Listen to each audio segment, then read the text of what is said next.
Hello everyone, welcome to my channel mommy time with Ankita. आज मैं जिस टॉपिक के बारे में बात करने जा रही हूँ वो है कि प्रेगनेंसी लॉस एक औरत को किस हद तक फिजिकली और मेंटली इफेक्ट करता है। साथ ही में मैं वो टिप्स भी शेयर करूंगी जिसने मेरी बहुत मदद की अपने प्रेगनेंसी लॉस के बाद फिजिकली और इमोशनली रिकवर होने में। और मैं उम्मीद करती हूँ कहीं ना कहीं अगर वो टिप्स आप भी फॉलो करेंगे तो आपको भी अपने प्रेगनेंसी लॉस के बाद फिजिकली और मेंटली रिकवर होने में बहुत मदद मिलेगी। वीडियो स्टार्ट करने से पहले अगर मेरा वीडियो आपको थोड़ा सा भी यूजफुल लगे तो प्लीज़ लाइक करिएगा, कमेंट करिएगा, शेयर करिएगा अपने फ्रेंड्स और रिलेटिव्स में, और मेरे चैनल को सब्सक्राइब करना बिल्कुल भी ना भूलिएगा। तो आइए चलिए स्टार्ट करते हैं मेरा वीडियो। अगर अभी अभी आपका प्रेगनेंसी लॉस हुआ है तो ये फेज आपके लिए काफ़ी फिजिकली चैलेंजिंग और मेंटली चैलेंजिंग होगा। फिजिकली आपको जो है रिकवर होने में हो सकता है कुछ हफ्ते लगे या फिर कुछ महीने लगे। ये डिपेंड करता है कि आपका प्रेगनेंसी लॉस क्या अर्ली था या फिर लेट था। वहीं आपको इमोशनली रिकवर होने में काफ़ी लंबा वक्त लग सकता है। तो आप वक्त लें, धीरे धीरे इससे बाहर आएं और उसके बाद अपनी फैमिली को स्टार्ट करने की सोचें। लेकिन इससे पहले ये बहुत ज़रूरी है ये जान लें कि आप अपने आप को कैसे फिजिकली और इमोशनली रिकवर करेंगे। रिकवर करने से पहले ये भी जान लें कि किस तरह से जो है प्रेगनेंसी लॉस या फिर मिसकैरेज फिजिकली और इमोशनली इफेक्ट करता है। तो चलिए सबसे पहले देखते हैं कि प्रेगनेंसी लॉस जो है फिजिकली कैसे इफेक्ट करता है। तो सबसे पहला डिस्कम्फर्ट जो प्रेगनेंसी लॉस या मिसकैरेज के बाद एक्सपीरियंस करना पड़ता है वो है ब्लीडिंग और डिस्कम्फर्ट। देखिए, ये ब्लीडिंग हो सकता है आपको 1 हफ्ते के लिए हो या फिर 2 हफ्ते के लिए हो या फिर 2 हफ्ते से ज़्यादा भी हो। लेकिन अगर 2 हफ्ते से ज़्यादा हो रही है तो आप अपने डॉक्टर से ज़रूर कंसल्ट करें। प्रेगनेंसी लॉस के बाद जो ये ब्लीडिंग होती है वो उस पर भी डिपेंड करता है कि आपका जो मिसकैरेज था वो अर्ली था या लेट था, सर्जिकल था या फिर मेडिकल था। अगर प्रेगनेंसी लॉस जो है बहुत बाद में हुआ है यानी कि मिसकैरेज बहुत बाद में हुआ है तो आपको ज्यादा ब्लीडिंग होगी और उतना ही लंबा वक्त लगेगा फीटस को जो है यूट्रस से डिटैच होने में, अलग होने। दूसरा फिजिकल इफेक्ट जो प्रेगनेंसी लॉस या मिसकैरेज के बाद होता है वो है एब्डोमिनल पेन। ये एब्डोमिनल पेन उसी तरह होता है जो आपको पीरियड्स के दौरान जो है क्रैम्प्स होते हैं। तो ये हो सकता है आपको मिसकैरेज या फिर प्रेगनेंसी लॉस के बाद 2-3 दिन तक आपको ये एक्सपीरियंस करने पड़े। तीसरा फिजिकल इफेक्ट जो मिसकैरेज या फिर प्रेगनेंसी लॉस के बाद होता है वो है आपके ब्रेस्ट पर। अगर आपका जो प्रेगनेंसी लॉस है वो 12 वीक्स के बाद हुआ है तो हो सकता है कि आपके ब्रेस्ट जो है एनगॉस्ट हो जाएं। कई बार उनमें पेन भी आपको एक्सपीरियंस करना पड़ सकता है, साथ ही में मिल्क भी लीक हो सकता है। तो इस तरह का जो डिस्कम्फर्ट है वो आपको एक्सपीरियंस करना पड़ सकता है। लेकिन ये जो डिस्कम्फर्ट है वो ज़्यादा से ज़्यादा 1 हफ्ते तक रहेगा, और इनकेस अगर ये लंबे वक्त तक रह रहा है तो प्लीज़ आप अपने डॉक्टर से ज़रूर कंसल्ट करें। कई बार ये भी देखा गया है कि प्रेगनेंसी लॉस या मिसकैरेज के बाद जो है आपका यूट्रस क्लियर नहीं होता है, उसमें जो है प्लेसेंटल टिश्यूज रह जाते हैं, और कई बार इससे जो है आपको ज़्यादा पेन और ब्लीडिंग भी होती है। तो मेक श्योर करें आप अपने डॉक्टर से ज़रूर कंसल्ट करें कि क्या आपको डीएनसी की ज़रूरत है या नहीं ज़रूरत है, कौन सा ऐसा तरीका है जिससे जो है आपके जो प्लेसेंटल टिश्यूज यूट्रस में उन्हें क्लियर किया जा सके, ताकि आपको इस तरह की जो सीवियर ब्लीडिंग या फिर पेन का सामना ना करना पड़े। तो चलिए, हमने ये तो देख लिया कि प्रेगनेंसी लॉस या फिर मिसकैरेज एक औरत को फिजिकली किस तरह से इफेक्ट करता है। अब हम ये देखते हैं कि प्रेगनेंसी लॉस या फिर मिसकैरेज इमोशनल लेवल पर यानी कि मेंटल लेवल पर जो है कितना आपको इफेक्ट करता है।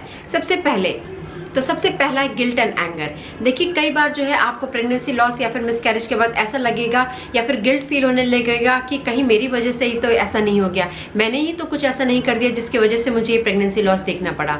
और कई बार हो सकता है आपको डॉक्टर के ऊपर भी गुस्सा आने लगे, अपने आप के ऊपर भी गुस्सा आने लगे, या फिर आसपास के लोगों के ऊपर भी गुस्सा आने लगे। तो ये इस तरह का फीलिंग होना या फिर मेंटली इस तरह से फील करना ये बिल्कुल भी नॉर्मल है। दूसरा है स्टेट ऑफ डिनाइल।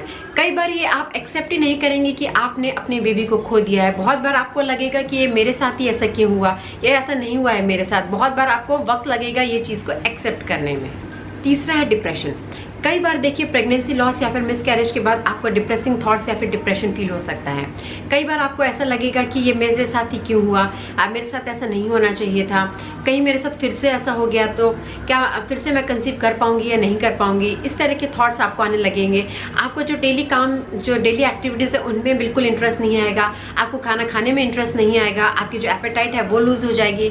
तो इस तरह के थॉट्स आपको डेली आते रहेंगे। कभी कभी आपको बहुत ही अच्छा फील होगा और कभी सडनली आप एकदम से लो फील करने लगेंगे।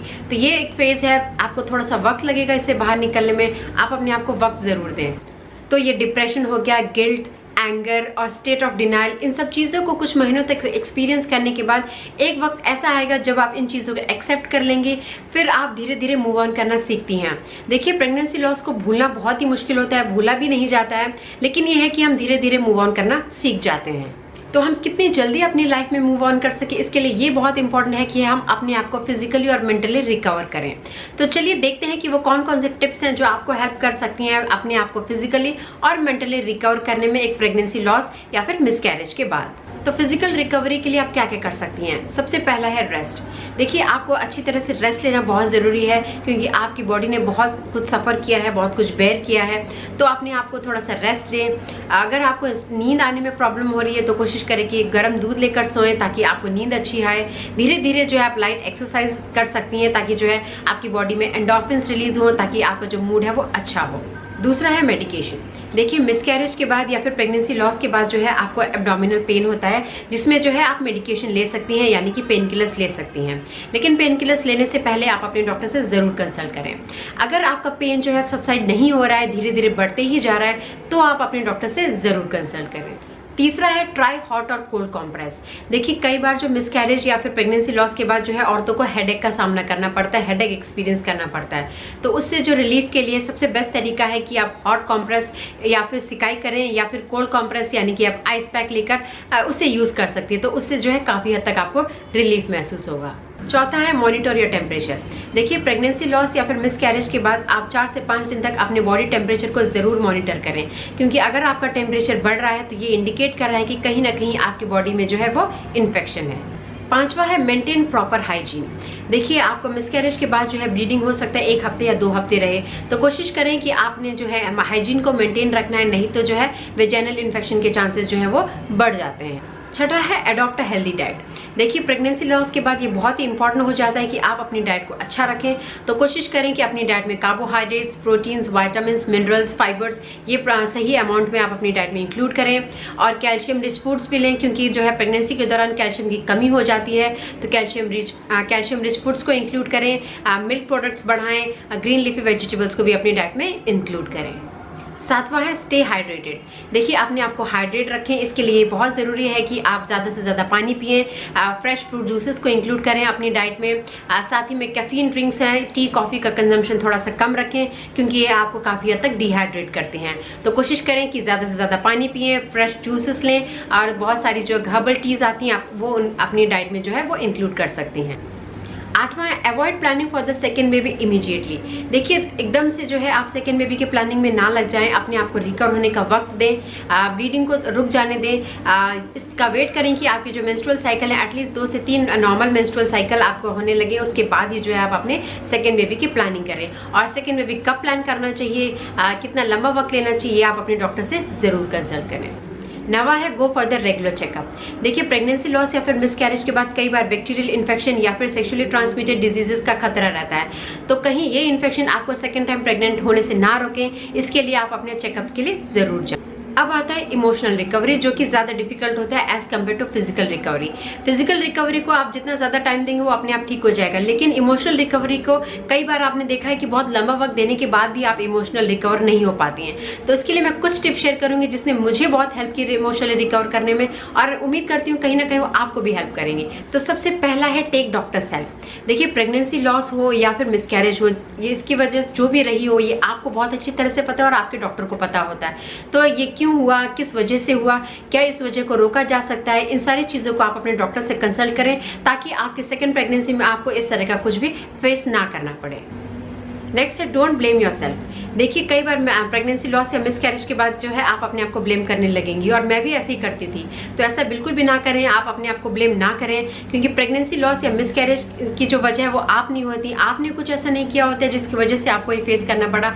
बहुत बार जो रीजंस है वो आपके हाथ में नहीं होते हैं। तो कोशिश करें कि आप अपने आप को ब्लेम ना करें और मूव ऑन करने की कोशिश करें। नेक्स्ट स्टेप है डोंट स्ट्रेस। देखिए, कई बार जो है प्रेगनेंसी के दौरान जो है हार्मोन्स बहुत ज़्यादा फ्लक्चुएट होते हैं, और साथ ही में मिसकैरेज के बाद अगेन जो है हार्मोन्स फ्लक्चुएट होने लगते हैं, जिसकी वजह से जो है कई बार आपका मूड जो है खराब हो जाता है, बहुत ज़्यादा मूड स्विंग्स होते हैं, स्ट्रेस भी होने लगता है। तो कोशिश करें कि आप अपने आप को स्ट्रेस से दूर रखें। नेक्स्ट बहुत ही इंपॉर्टेंट स्टेप है कम्युनिकेट। देखिए ये चीज़ मैंने भी फेस की थी। जब मेरा मिसकैरेज हुआ था तो मैंने कई लोगों को अप्रोच किया उनका एक्सपीरियंस जानने के लिए कि उनको मिसकैरेज के बाद कैसा लगता है, और मैंने ये देखा कि बहुत से लोग जो है इसके बारे में बात करना पसंद नहीं करते हैं, इसको जो है अपने आप से डील करना ज़्यादा प्रेफर करते हैं। तो ये अप्रोच मुझे कहीं ना कहीं गलत लगी। मुझे लगता है कि कहीं ना कहीं इससे रिलेटेड जो है आपको कम्युनिकेट करना चाहिए, बातें करनी चाहिए, चाहे अपने फ्रेंड्स हो गए, रिलेटिव्स हो गए, डॉक्टर हो गए, अपने पार्टनर से इसके बारे में आपको कम्युनिकेट करना चाहिए, बातें करनी चाहिए, ताकि जो है अगर आपके अंदर कोई ग्रीफ है या फिर डिप्रेसिंग थॉट्स आ रहे हैं तो उससे आप बाहर निकल सकें, उससे निकलने में आपको मदद मिल सके। नेक्स्ट है एक्सरसाइज। देखिए अब ये ना सोचे कि प्रेगनेंसी लॉस हुआ है या मिसकैरेज हुआ है तो मुझे एक लंबा बेड रेस्ट की जरूरत है। जी बिल्कुल भी नहीं। डेफिनेटली रेस्ट की जरूरत है, लेकिन बेड रेस्ट की बिल्कुल भी जरूरत नहीं है।